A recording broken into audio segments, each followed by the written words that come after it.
কথায় আছে, ঢেঁকি স্বর্গে গেলেও ধান ভাঙে। আবার এও বলতে শুনেছি, তুই একটা অকর্মার ঢেঁকি। ব্যাপারটা কিন্তু ঢেঁকির উপর নির্ভর করছে। আপনি নিজেকে যেভাবে উপস্থাপন করবেন তেমনভাবেই বিষয়গুলো দাঁড়াবে। আপনি ভালোর দিকে নাকি খারাপের দিকে, লোকের ভাবাতে কিছুই যায় আসে না।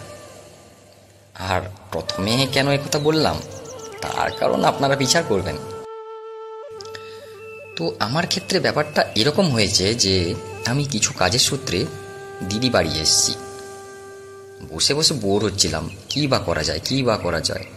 ভাবলাম পুরনো যে মাটির থালাগুলো পড়ে আছে ওতেই কিছু একটা করা যাক। তাই রং তুলি ম্যানেজ করে বসে পড়লাম। তার জন্য প্রথমে মাটির থালা ঘষে ঘষে জল দিয়ে ধুয়ে ফেলেছি।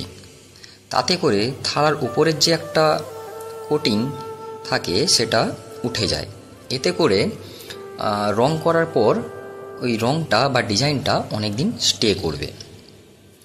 তারপরে ভেজা থাকতে থাকতে তার ওপর লাল রঙের একটা অ্যাক্রিলিক কালার দিয়ে কোট করে দিয়েছি।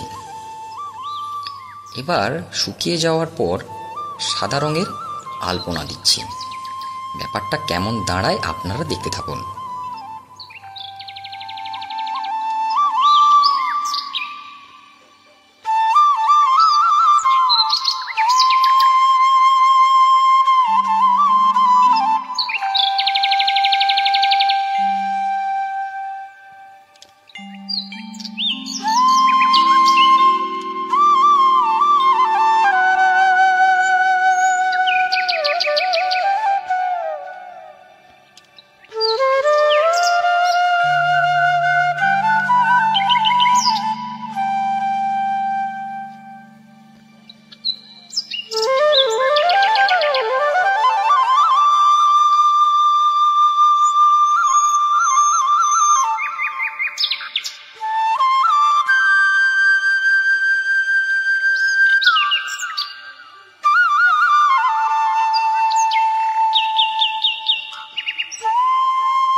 কাজটা কমপ্লিট আমার।